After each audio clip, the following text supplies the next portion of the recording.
Yeah, so thank you all for being here. I went down to ring the gong and I brought my hairbrush instead of the mallet. End of the day. Let's pray. Good and gracious God, we praise you that you are Lord of the universe and of the world. And as we gather now to learn more about your children in Pakistan, I pray that you would open our hearts and minds to learn, to discover, to grow, to engage, and to be faithful to you in the call that you may be placing on our hearts for the days and weeks ahead. In Christ's name we pray. Amen. Amen. You know, I bet if you took your shoe off, you could use it with a gong. Ridiculous.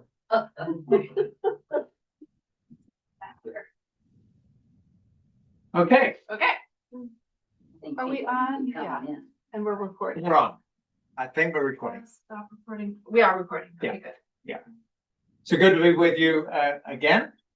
Emily asked me to speak for this third session, not on John's Gospel, but on my connection with a university and a high school and a elementary all the way through high school, 3 schools which are in Pakistan, which are all under the rubric of Forman Christian College. So let's begin. So imagine a place in the heart of the Muslim world, and this is in the heart of the Muslim world. This is a picture of, I think it's the second largest mosque in the world, but Shahi Mosque in Lahore, built in the 1600s during the reign of the Mughal emperors of the subcontinent. Imagine a place in the heart of the Muslim world where Muslims and Christians live side by side, both guided by the New Testament admonition in Galatians 5:13 of by love serve one another. Both of them saying we love this motto and we want to live by it. Imagine a place in the heart of the Muslim world where young Christians are equipped. Did you say 600 or 1600? 1600, built in the 1600s. Right. Yeah. So before the British came, the Muslim emperors ruled most of the subcontinent, not all, I think, but certainly the northern part.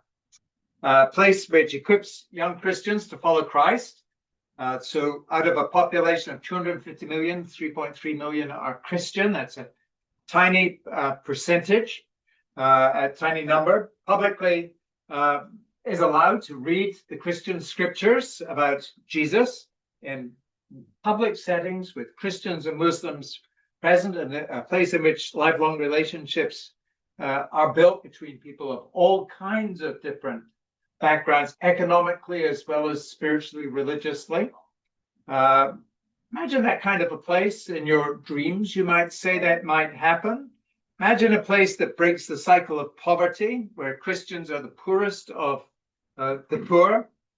Many Christians in Pakistan a century ago came from Hindu families, in fact, outside the caste system, Dalits or untouchables, and remain economically, for the most part, the poorest of the poor in the land. Imagine a place that empowers thousands of young women to gain an education and a place within the working population of the land. Imagine a place that has educated significant Pakistani leaders, both within Pakistan and worldwide. Here are some of those within Pakistan. The president of Pakistan in the early 2000s. Before that, prime ministers, some of these actually are in power for very short periods of time in a place like Pakistan, so I don't have all the dates in here. Fairly recent foreign minister, attorney general, Supreme Court Chief Justice, as well as the most recent ambassador to Ukraine, was there when the war broke out. He's now retired from that, is now leading the Public Policy Center at Forman, Noel Coker. He was the highest ranking Christian in the Pakistani military before he retired from the military. Place that's educated these significant leadership, some Christian, many Muslim, there, and you come up with the name Forman Christian College. That's what this place has done, does do, and with the Lord's help will continue to do in the years ahead. It's situated in Lahore, Pakistan, founded in 1864 by an American Presbyterian missionary, Charles Forman. He grew up in Kentucky, went to Center College, one of our Presbyterian colleges in Kentucky, and has descendants in Bradley Hills Presbyterian Church here in the DC area. Lahore, where the college is located, is a city of 14 plus million people, a booming place. If you want to know what everybody worships there, it's really cricket. The game of cricket reigns supreme, even though their Indian rivals tend to be better at the game in recent years than the Pakistanis. But some of you may remember that Imran Khan, recent prime minister who is now in jail, was a cricket star before he became prime minister. But it's in Lahore, this booming city. Where is Lahore? Well, this little arrow takes us from approximately where we live in the United States to approximately where Lahore is in Pakistan. It's in the Punjab region of Pakistan, and Punjab actually goes across the border to, come on in. Punjab area goes across the border into India, so it's split with the division of India and Pakistan after World War II. It's one of the most fertile regions in Pakistan, watered by the Indus River. But when you think of Pakistan as a whole, and you think of issues of security, it is surrounded by Afghanistan, by Iran, by India, and China. So it's a really nice, quiet part of it. Nothing much going on there at all. But those are the neighbors, and you live within this context. And I mean, you know all about this, but you need to think of, while Pakistan is a population of 250 million, what's the population of India? Oh, billion. It's about 1 billion, right? I mean, it's the behemoth next door. So it's sort of Canada to the United States. Mm-hmm. And the big powerhouse is the one next door, even though both of them have an atomic bomb, and both of them have a significant middle class with very well-educated people in them both. But the big neighbor next door, there was a skirmish this year between them, and there continue to be skirmishes, primarily over this region here, which is a disputed area, the southern part of Kashmir. So that's where this campus is, and my involvement began with them. Actually, this is not quite true, but most recently in 2018, when I visited the campus, I've known about Forman since the early 2000s, because the college, though founded in the 1800s, was nationalized by the Pakistan government in the 1970s, and then denationalized. Basically, the Muslims and government leadership said, we have made a mess of this place, and they handed it back to the Christians. Once again, this is a story you don't really hear in the news, but it is the most amazing story. And it's really the story that I'm telling is of the revival of the whole institution in the last 20 to 25 years as an explicitly Christian university and campus. My involvement came with a trip to Pakistan in 2018 through an organization called Friends of Forman Christian College, which is the American support wing, founded not by Scottish Presbyterians, but by American Presbyterians. So there's always been an American connection, providing scholarships and funds for infrastructure issues at the college. I'll talk more about that later. I happen now to be the chairman of the board of Friends of Forman. So this has really been my day job after I retired from ministry, pastoral, congregational ministry. Just to let you know, the support comes from foundations, from individuals, and for donor churches. Here in the DC area, I mentioned Bradley Hills, National Pres, Vienna Pres, are churches that support my former congregation in Lexington, Kentucky. is a supporter, but across the country, churches in Florida, Georgia, California, Connecticut, all over the place. And these are a mixture of churches. Some of them are on the more conservative side of the church. Many of them are what I'd call sort of moderate, middle of the road Presbyterian churches. And from what I said earlier, and I'm going to repeat this, there is such a broad swath of things that Christian churches can be interested in that Forman does. And some churches are more interested in one aspect of the work than in others, but all over the map, remarkable number of ministries in the name of Jesus Christ. The university itself is 90% self-supporting. In other words, the support that comes from the outside is not what sustains the university, but it does enable the university to keep on growing and expanding in specific areas, and in particular, to enable students who could not otherwise afford the education, and that's true of almost all of the Christians, to attend university and gain an education. So what about the campus? The campus is 104 acres. This is a big place. This is not just a rinky-dink missionary college sort of in the middle of nowhere. 104 acres, pretty much in the middle of the city, formerly owned the land by the Peace USA, which across the world has owned lots and lots of parcels of land, and in the past 5 to 10 years has been divesting itself of all of those properties, trying to find appropriate owners for those properties. Some of those properties are transferred to churches, indigenous churches in the area. But churches in Pakistan, Presbyterian Church in particular, said, we don't want to own this property because the temptation to sell it will be huge. It is worth $1 million. The history in Pakistan, and it continues to this day, is even of pastors selling part of the property on which their churches are for money, which doesn't always necessarily get into the right pockets afterwards.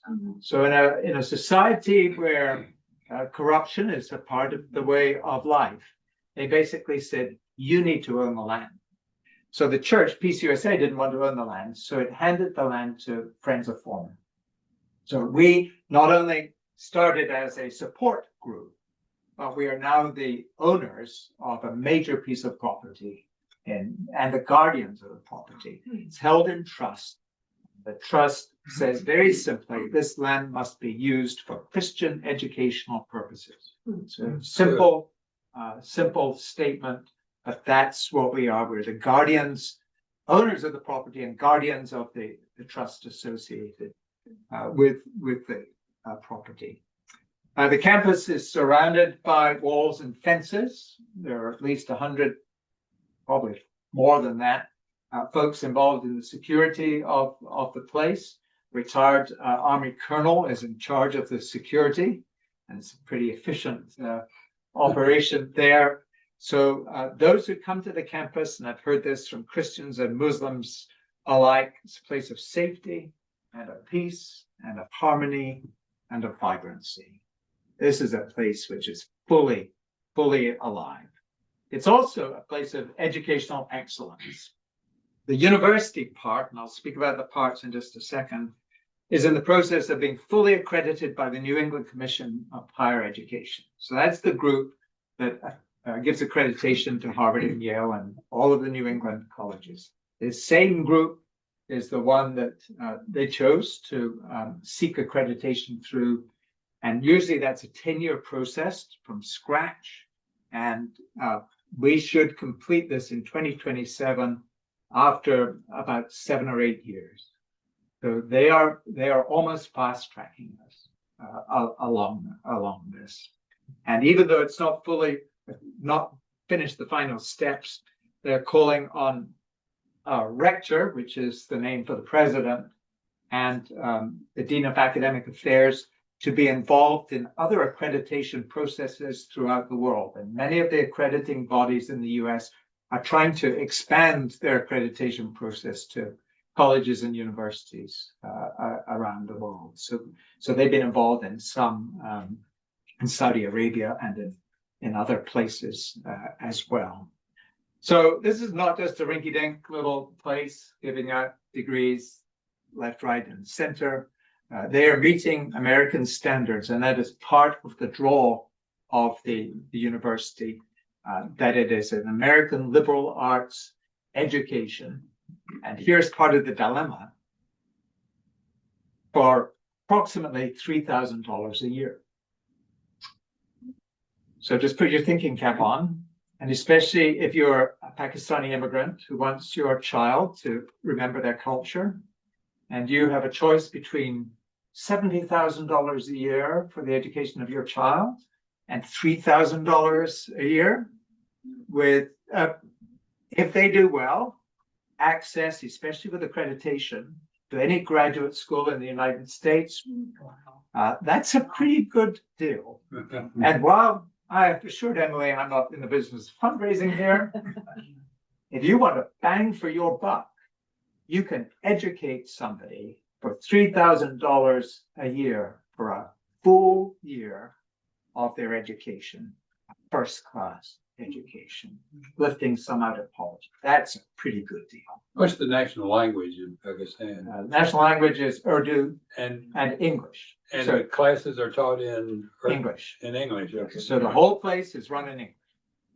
English is an official language in Pakistan. So there are English signs all over the place, but taught in English, though I know that when they get into complicated discussions in the classroom, I'm sure they revert to Urdu as well. But officially, the classes are all taught in English. Oh, no, hold on. I'm going to go through the presentation before we get to it. There are 3 schools on the Forman campus. As I mentioned, there's the university, bachelor's program, graduate programs, come to that in a minute, all the way up to PhD. There is what's called a college, and this is the British terminology often for high school. So this is 11th and 12th grade. Most schools end at 10th grade. And so the college level begins 11th and 12th, and it's really prep school. And so there's a 3,000 boys in an 11th and 12th grade prep school. And then there is a school which goes all the way through 10th grade with 260 plus kids. I think it's probably more than that now, maybe getting up to 300. But this is for the Christian poor who work on the campus. So there are what we call street sweepers, custodians, all kinds of positions for the poorest of the poor, most of whom are Christians. And their children get a free education in the Light of Hope school. So by the time these kids are 8 or 9, they're absolutely fluent in English, and increasingly, and as somebody who comes from Great Britain, increasingly it's American English, and it's flawless. It's flawless.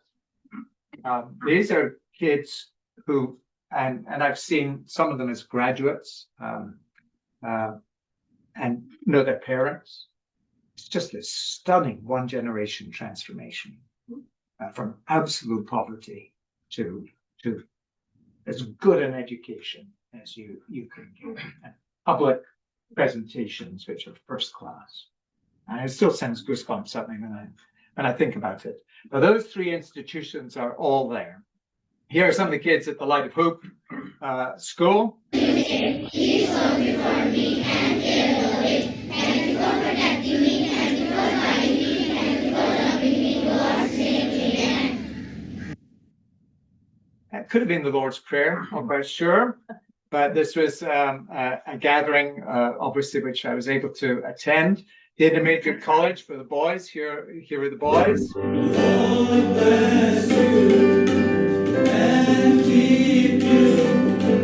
Make His face shine on you. Be gracious to you. The Lord turn His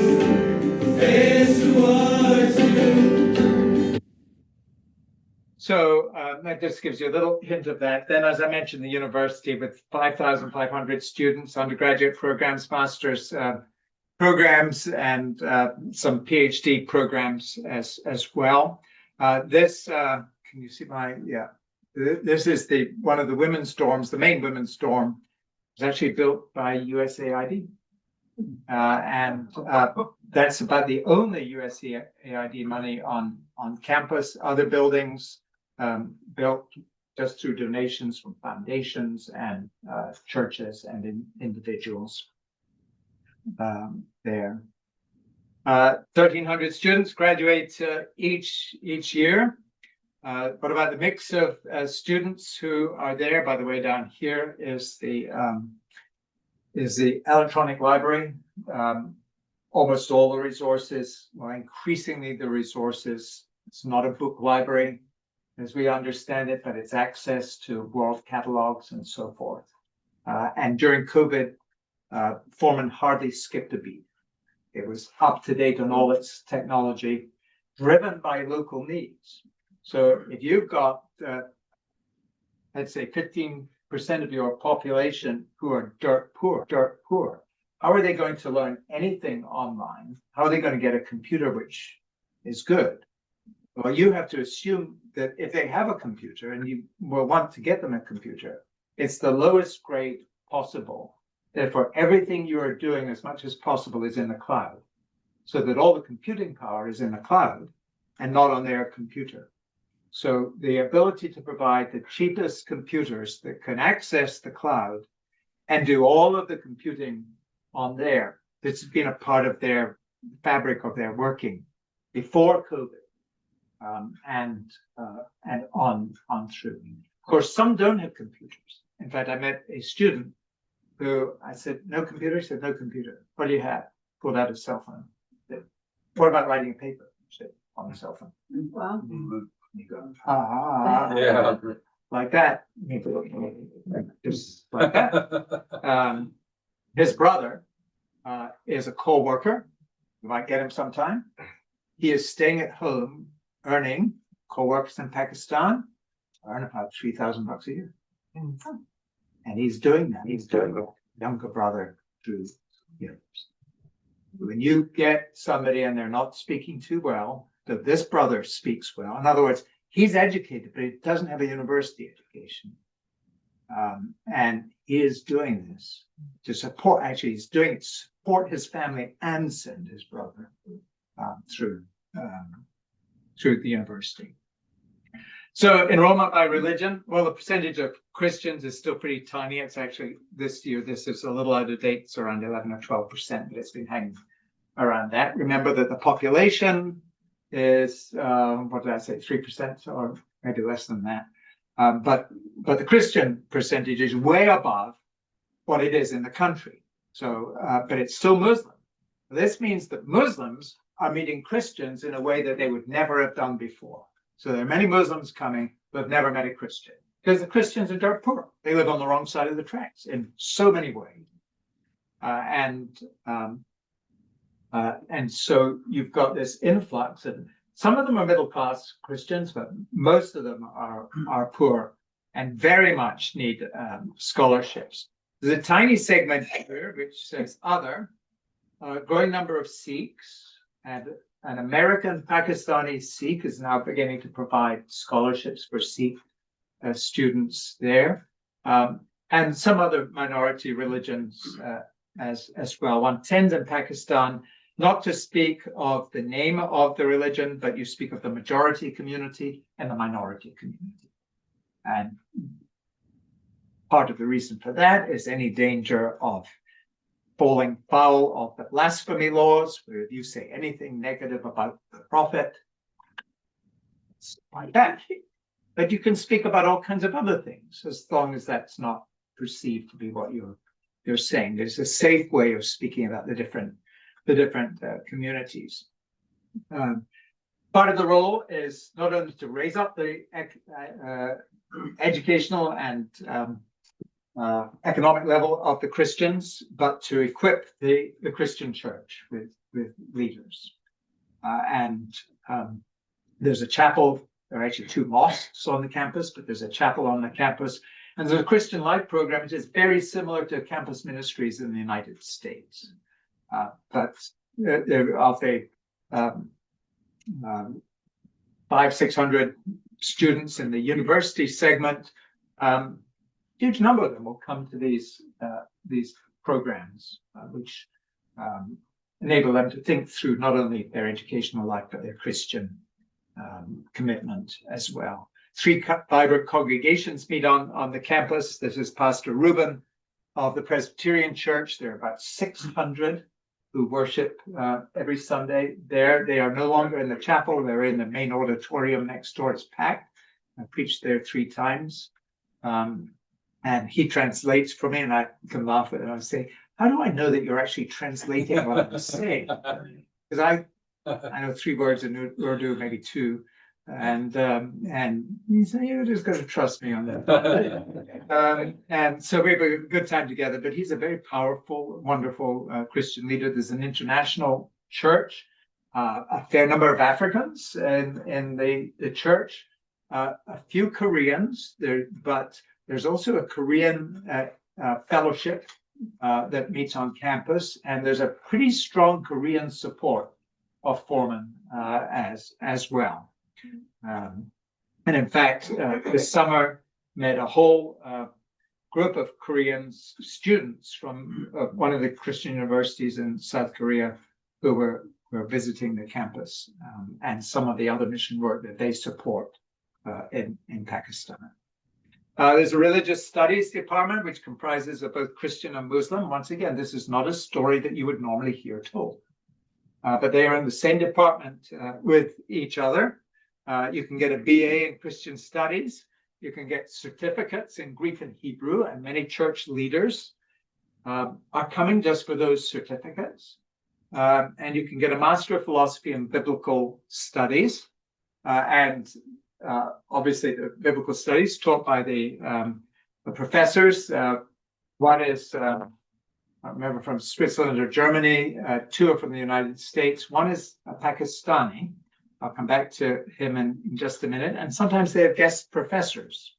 And this summer, I was, through the month of July, the guest professor teaching Old Testament theology in summer school.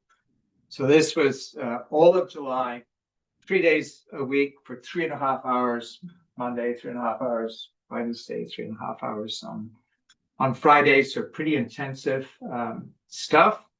I had 23 students plus 2 auditing in the class, and they came from all parts of the Christian community. So a bunch of them were pastors wanting to improve their education.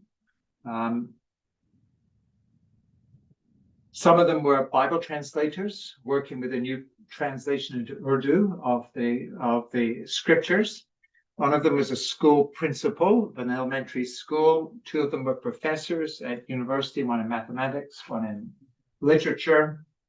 Let me see, there were probably, one was a CPA who was just active in his church and wanted to do further work. The professor of mathematics, here he is right here, came from poverty, went to Forman, went on and pursued a PhD in math, teaches at a government university in Lahore. He also pastors a church with 300 people in worship every Sunday. He also has started an academy training people in life skills. I have no clue how he does it, and he was one of the top 3 students in the class. So a remarkable group. This is a picture of Kenneth Pervez, the New Testament professor, the only Pakistani there. He went to Forman, was identified as somebody who was very bright, wanted to train to become a professor. They funded him to come to the USA with his wife, who is also extremely bright. They came and she became pregnant, and they made a decision at that point that their child was not going to be born in the United States, but be born in Pakistan, so that she could not claim US citizenship. So there are many who come for their degree over here who stay. He had a commitment to God to go back, and he wanted his whole family there. As he said, she will probably hate me later on, but this was a commitment of the family to serve the Lord in Pakistan. And I thought, I mean, talk about sacrifice. That's just a massive sacrifice. He is wonderful. In fact, the Europeans and the Americans all went back home for the summer to avoid the heat and the monsoons. He was holding the fort, and he was my guide in all kinds of questions that I had to ask. So a great relationship with him during that time. So here's some other pictures of our classroom, and then they all took me out to the Sheraton for lunch at the end. We had a great dinner together, but a wonderful group. About 8 of them were women. Rest were obviously men there, but a wonderful group for that month together. Part of the funding of Friends is to build, and it's almost complete, a new Center for Biblical Teaching and Research, and to be a center in Pakistan for that, so that they would not only provide teaching towards the degree.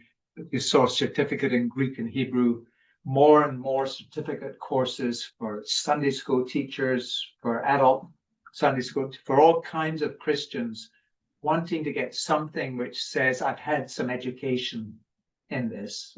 I've not just gone to church, but I want to be able to teach in my church or to serve the Lord in some kind of thing. So more and more bringing folks in for a couple of weeks, maybe once or twice a year.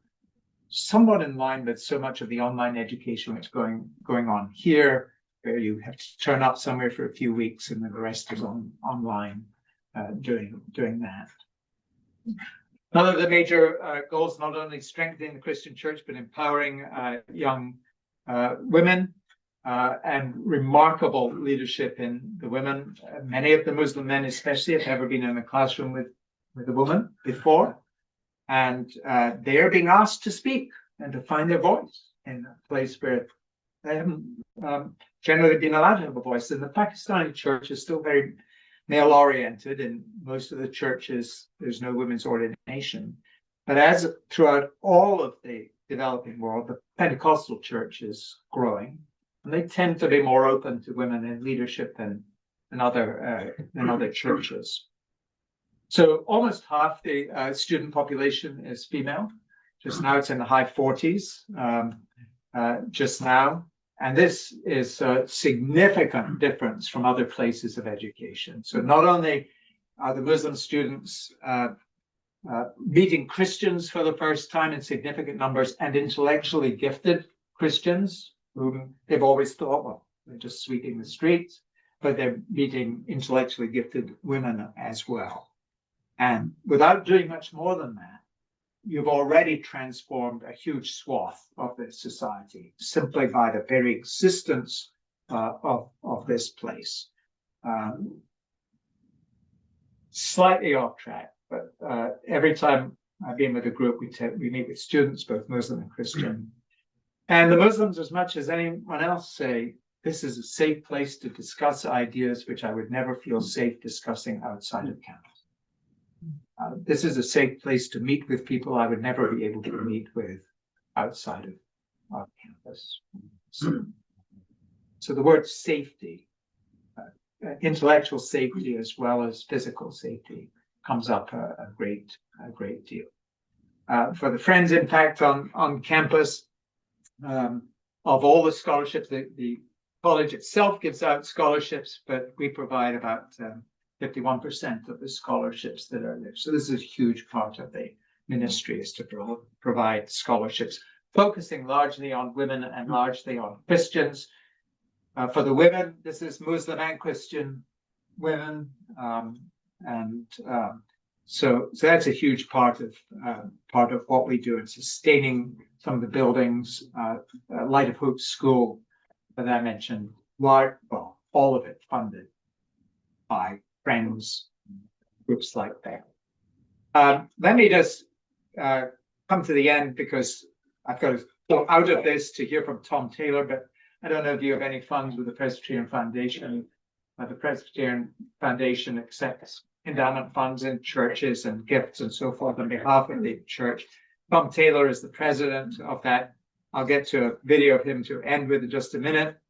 But here's a group of the students, and Thank you, friends of Forman. let's end with that. So I could take a little trip up to northern Pakistan, which is where we went after our trip. Yeah, I'll just do a very quick up to the Karakoram Mountains. It's part of the Himalayan range.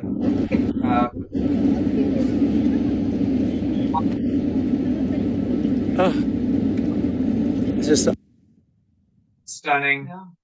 Some of this, in fact, this place here was completely washed away by monsoon rains 2 weeks after we were there. It's a little scary. This is, why don't I show you some of the roads? Woo-hoo.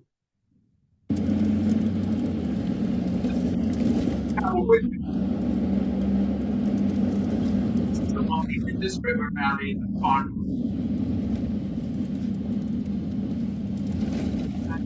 Good, we had it right. The back seat, no. Watch the barrier inside. Oops, a little rock. Ooh, it's gone there. So somebody else is gone. So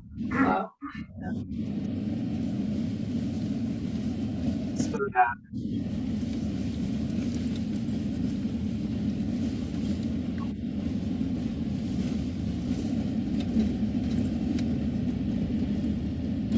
Anyway, rural land is spectacular.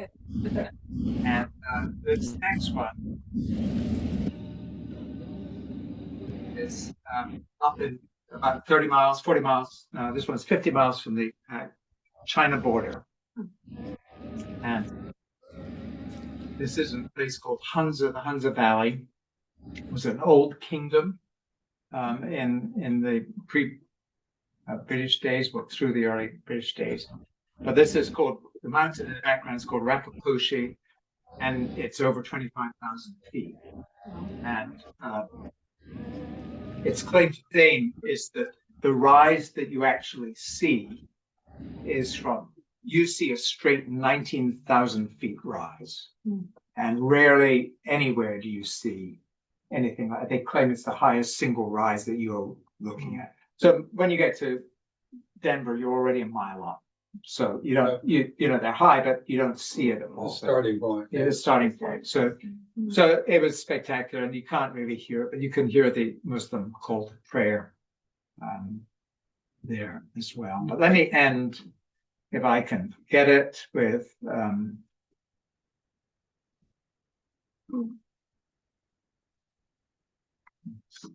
probably can't get it. What do you want to get? I was trying to get a video, which is not, I'm not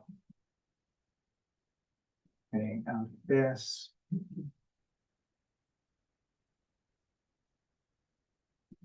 Well, I may not be able to do Can you this. escape out? Yeah, I may have got out of Zoom. Did I get out of Zoom? No, you're in Zoom. But I need to go to share. you're sharing. Am I still sharing? Sorry. Yeah. Where is your? Well, you know, it may not matter. Is it a Word document or? No, it's a movie. So it's on there. Oh, this? Yeah. This is what you want to show. Yeah. So let's. Maximize that.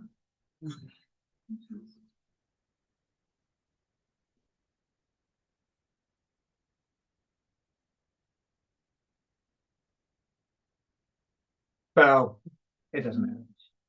What about making this bigger? Yeah, share.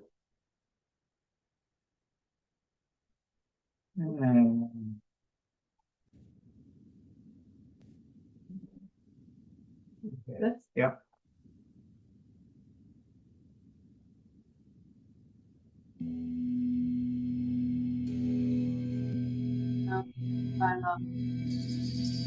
I'm here in Lahore, Pakistan, on the campus of Forman Christian College. Pakistan is a place where breaking news is rarely positive.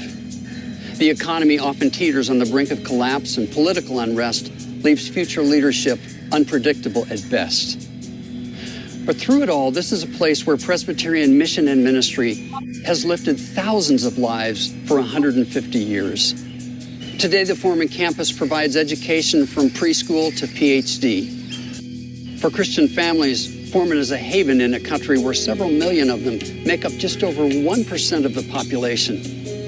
Christians often lack opportunities and even experience hostility.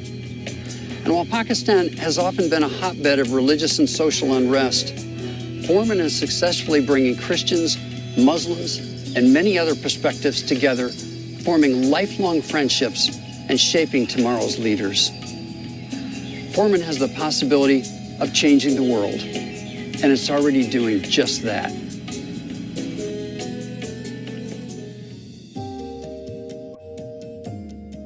I want to introduce you to some outstanding students whom I met, who shared their incredible stories with me about their lives in Pakistan. Arbab told us that she simply wanted to wear a cross without fear of being shamed or ridiculed. She wanted to openly practice her faith. Forman has allowed her to do that in peace. My identity is my God. My identity is my Jesus. My identity is with me always. And I really freely walking in the FCCU like very joyfully. Sometimes I just singing gospel songs and no one can touch me and no one can pull my cross, and I don't know how to express myself actually, and I don't know how to express my happiness actually. Labid simply wanted to pick his own courses as part of his liberal arts education. This is the only higher educational institution in Pakistan where he can do so. Majorly what I like about FC is the fact that there's room for discussion. We're all open. We're all here to listen to each other, and we can, at the end of the day, go home, agree to disagree, or go home with our differences, but we'll still have that discussion with the same open mind again the next day as well. So everyone is allowed to express themselves. Jessica relies on courage and faith to pursue her dream of bringing education to children whose families work difficult and draining jobs in the brick kilns. These jobs of the lowest levels in society are often relegated to Christians, many times to their children, who as a result can receive no education at all, heading to work at a frighteningly young age. Jessica's work will break that generational poverty. I just had a passion to teach those unprivileged students which were working on the brick kiln. So before coming to FCCU, we have started our school 4 years ago in the outskirts of Lahore. But one day, some radical Muslims, they just came to our school and they just attacked our school with their AK-47 guns, and they just come into our school and say, "Stop it, you're not allowed to start school here," because we were Christians. Now, by the grace of God, we have our own land, and this year we will complete our school. When I'll get a degree from here, I'll be serving with more passion to those kids, because you know, the kids are our future. So I just wanted our future to be more bright and secure, so that in future they will fear no one. They can be the independent students, and they can face all this criticism with bravery. I could take you to Pakistan and stop any student on the campus of Forman Christian College, and you'd hear hundreds more stories just like these. Students express over and over how happy they are to be in a place that helps them excel and supports their dreams. But their dreams aren't for themselves alone. They dream of creating a different kind of Pakistan, one where freedom and hope abound. Forman is, after all, one of the only places in Pakistan where Christians, Muslims, and those of other faith traditions can meet and become friends, dispelling errant views about one another's cultures and lives. I do put a lot of faith in the power of education, the difference that it can make to all communities in Pakistan. But it's an education that's not just about the class. It's what takes place outside the class. The students you've heard from today will soon be leading Pakistan, which has a significant presence on the world stage. Pakistan is the 5th most populated country in the world, with more than 210 million people. And 64% of this country's population are below the age of 29. Forman's role is preparing them to lead according to Forman's motto, By love, serve one another. Your support of Forman means that more students with this kind of educated hope will become tomorrow's leaders.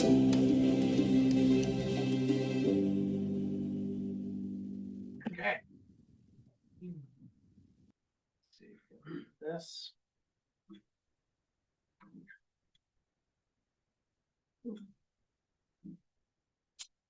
Okie dokie. I don't know what our timeline is, but A little bit of time. the which time? Yeah. Yeah, if people. Diane.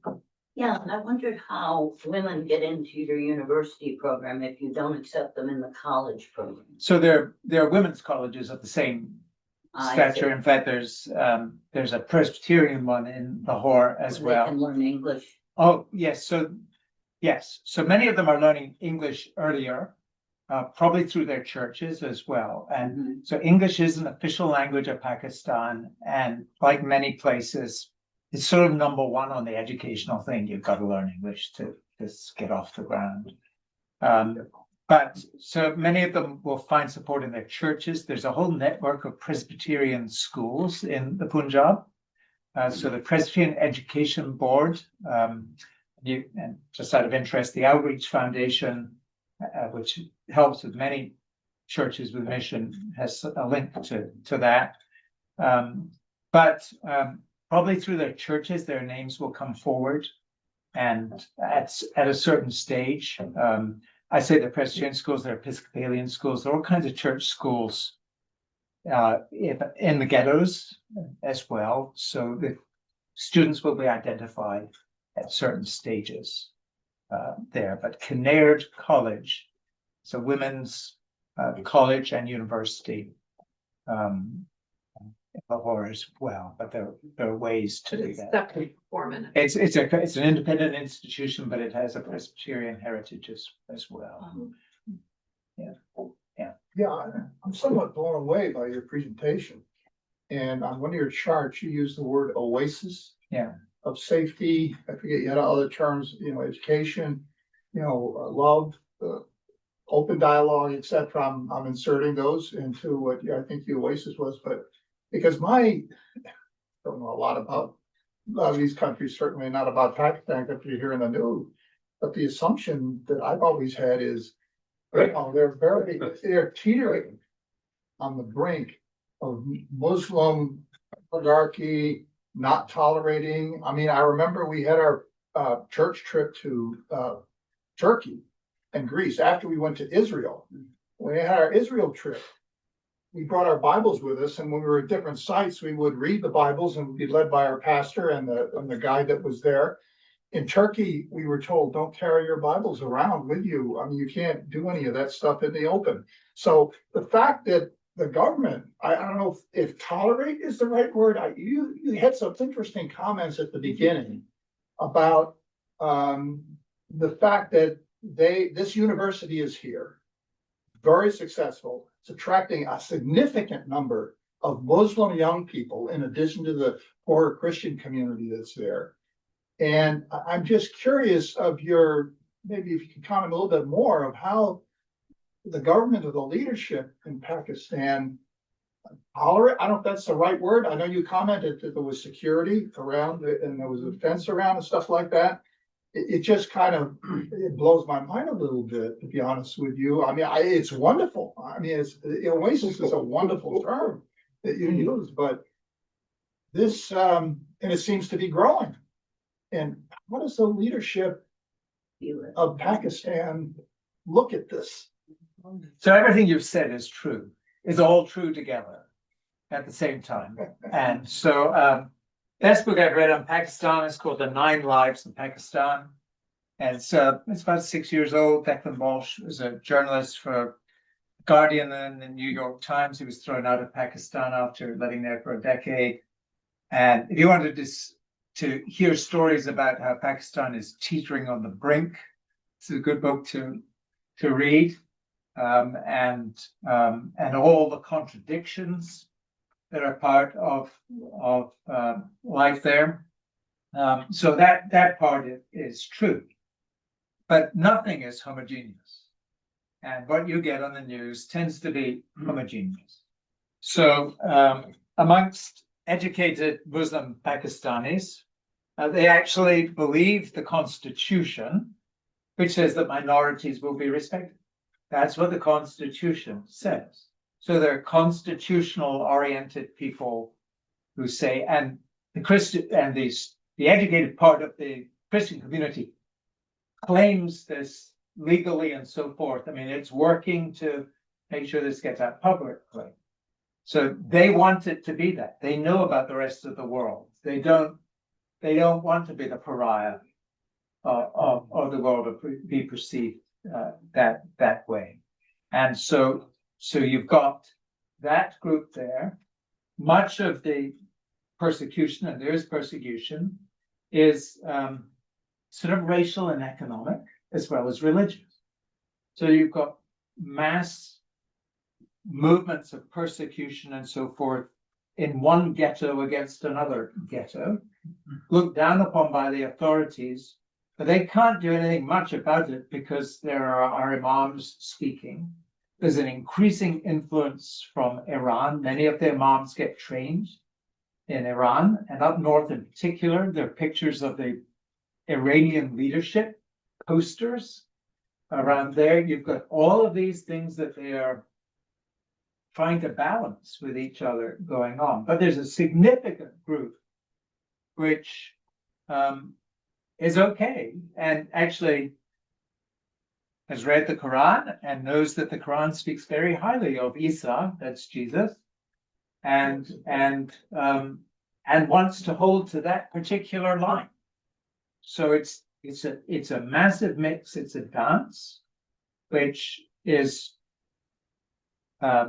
it's not meant to be a political statement, though it is. So as a politician can come in and say, here, I'm going to get rid of the Department of Education. There, that's a living reality no matter what government is in power. And the group which says Forman is okay, could change tomorrow. It just, wham, it's just gone.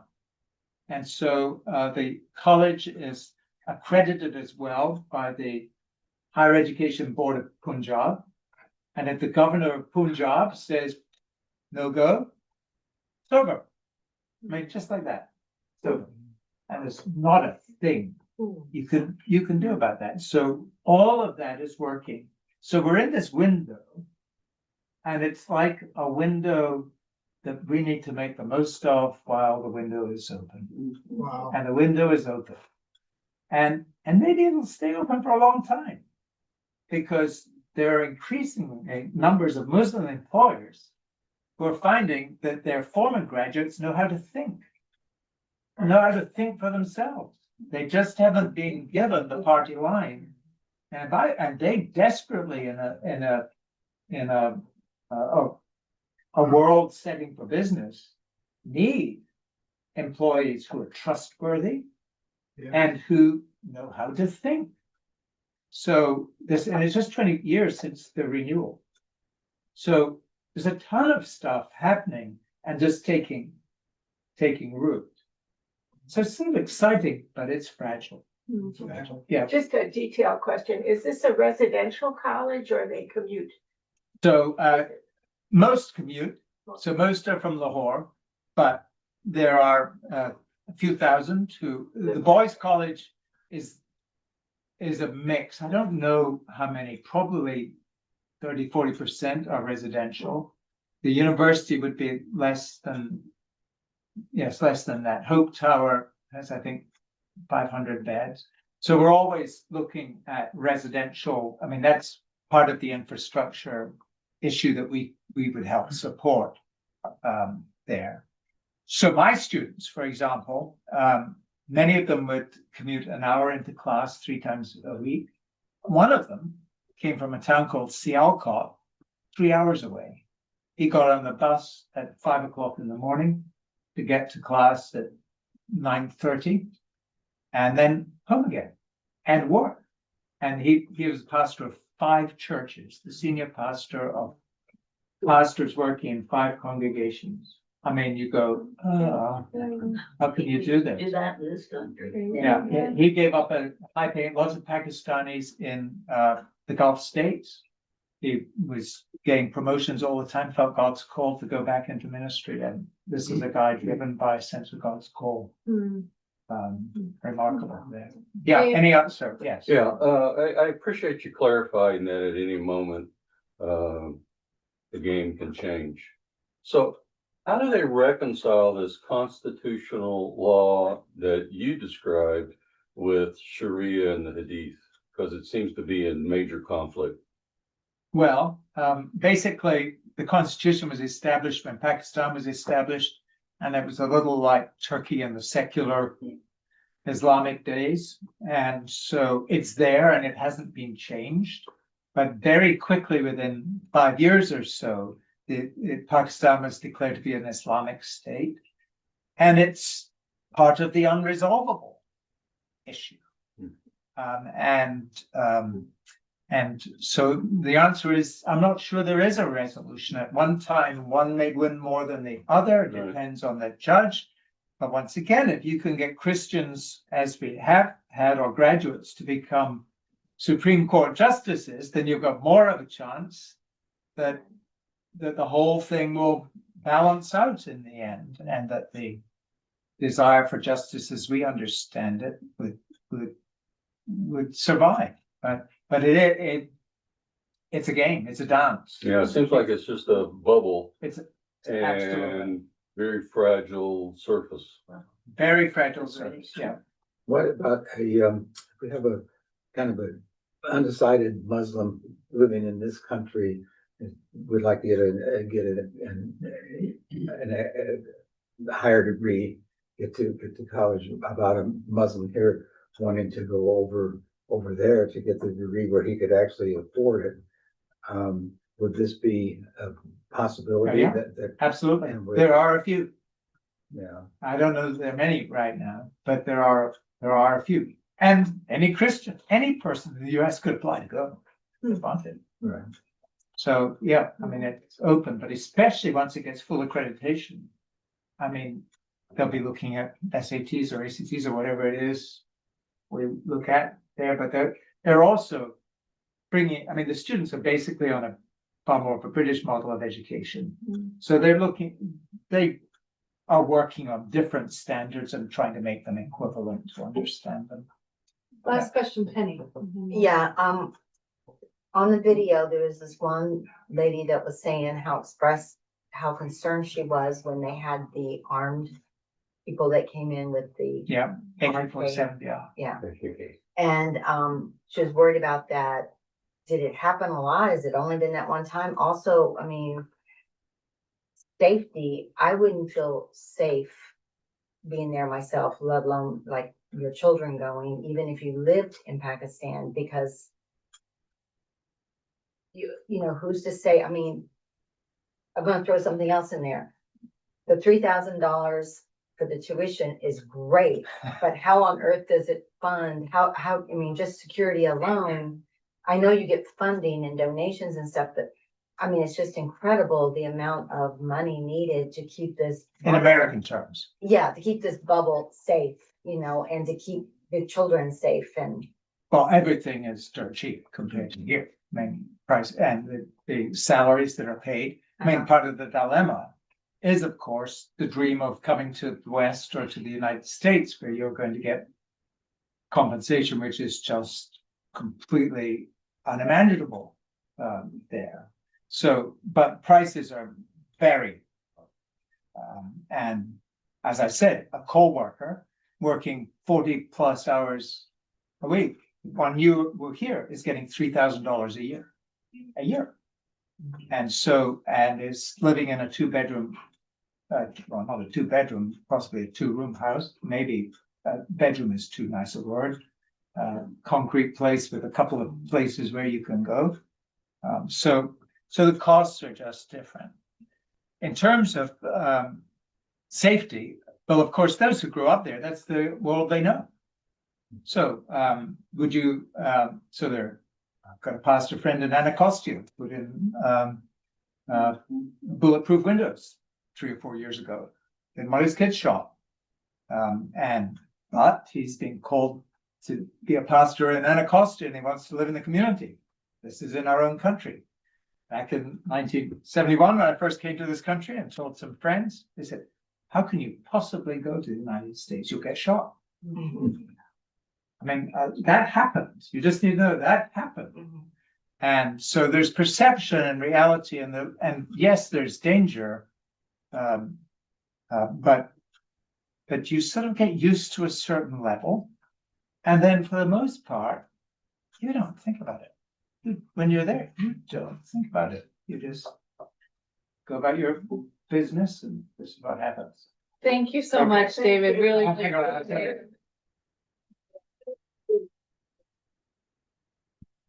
Good book.